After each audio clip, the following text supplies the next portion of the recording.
And a good afternoon to Jake Ferguson. How the heck are you, buddy? I'm doing well. How you guys doing? We're doing wonderful.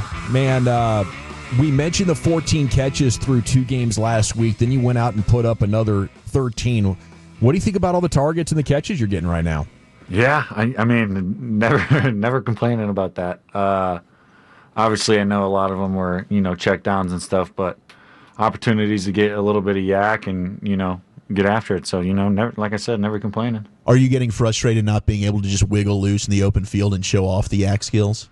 A couple times. There's a couple shoelace ones that have got me down, and, maybe my ankle was twisting, and I was just like, But yeah, I'm itching for one. It's coming. Where does that game rank on the most exhausted you've ever been playing football?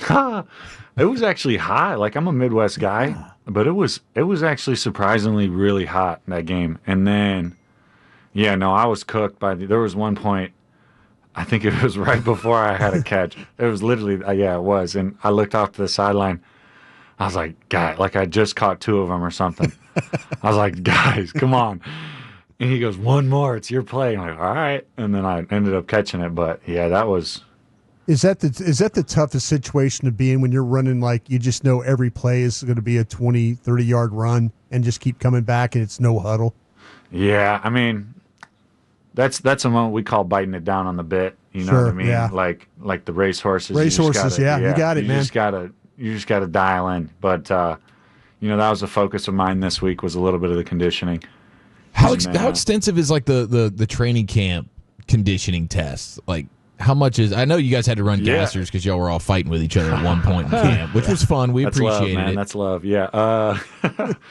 You're definitely getting into that into the shape. You know what I mean? But I think, honestly, I think there's nothing really like a game, especially when you go 2 minute and you're 2 minute for more than the actual 2 minutes. Like, majority of the games, I'm usually good. Like, I'm breathing. Don't get me wrong, I'll be breathing hard on a couple plays, but never like that where it was 2 minute and then I don't even remember how many catches I had in one of the drives, but then I had a couple just like love of the game routes is what I call them, and just clear out routes. But yeah, no, I was shot, but this week was working a little bit and had a couple good days, so was able to run a little bit after practice. So okay, so Eric brought up fighting, and I remember reading this story in the morning news. Did you almost get punched by a mom at a Pee Wee game? Yeah, that's crazy. I did not know that got out there. What a pull! Yeah, that's a crazy pull. Yeah, I did. It was a JV football game. It was my freshman year, and so I was a defensive guy. Like, the first time I started playing tight end was college. So I was always defensive. I mean, I had a couple offers for defense. I love defense. My whole family's defense. And that's what I love to do. And so this guy decided he wanted to run down the sideline. And I kind of hit him pretty hard, and he flew out of the sideline and was like, I don't like seeing people get hurt, but I think he had the wind knocked out of him. I don't know if he's out there listening, but hit him, and then all of a sudden, this lady came up to me and was like swinging on me, like probably got at least 4 or 5 good shots in before I even realized what was going on. And then like my guys got me or whatever, and I was like, what just happened? And then I went into our athletic director, and they're like, yeah, that's not the first time. I was like, dang, all right, yeah. So no, it was crazy. Gosh. Yeah, it was wicked. Now, was this with your helmet was still on? Oh yeah. That's why I don't really care about it. Like, if my helmet was off, she probably would have pieced me, honestly. but yeah, I mean, I got my helmet on. She probably had some bruised knuckles after that. She sounds like a baddie. Little Milfy? No, I'm engaged, man. Jake Ferguson Show brought to you by Miller Lite, proud sponsor of the Cowboys. It looks like everybody's picking the Packers here. What do you guys have to do to have everybody eating crow on Monday morning? Yeah, I think it just comes down to execution, and it's honestly it's next man up mentality. Like, it doesn't matter who goes down. This is the NFL. You're brought here for a reason. We got to have that mentality with some of these young guys coming up, and as well as like some of us older guys, like I can't believe I'm an older guy. We just just holding it down. You know what I mean? And it just comes, like I said, just comes down to execution. And at the end of the day, just like not having any I can't say what they're called, but shooting yourself in the foot. Mm-hmm. Yeah, can't have any of those. The media, obviously, the big deal is the Micah return. Does that get annoying for you guys just hearing about Micah?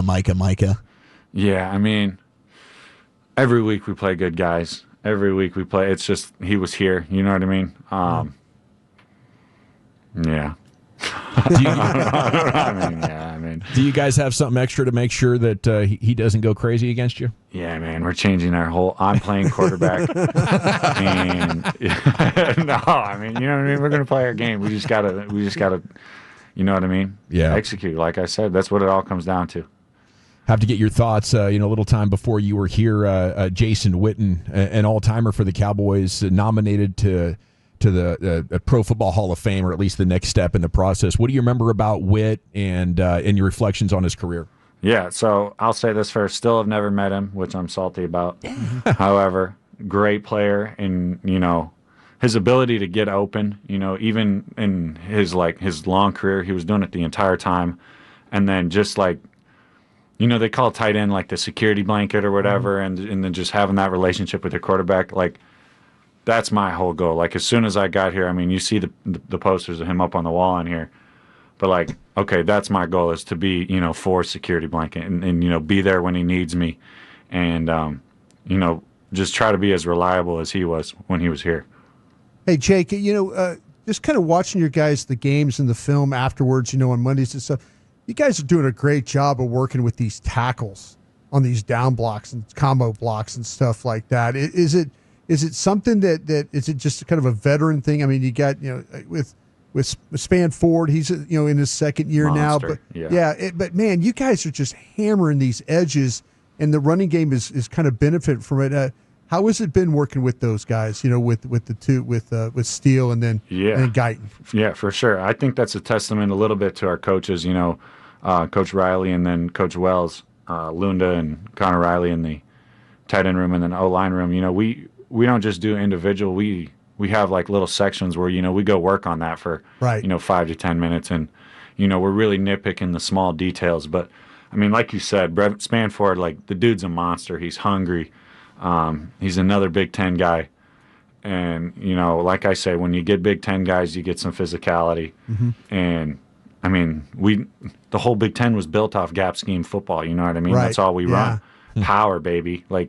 That's what we started calling power this year, and I'm like, okay, now we're about to have some fun. So, it's awesome watching those guys, and that's what they're built for, Schoon and Brev. All right, Ferg, I got some of the fan question for you here on our Thursday visit with you, and Alex wants to know, it's a food question, how many tacos could you demolish in a single sitting, your choice of meat? Okay. So are we talking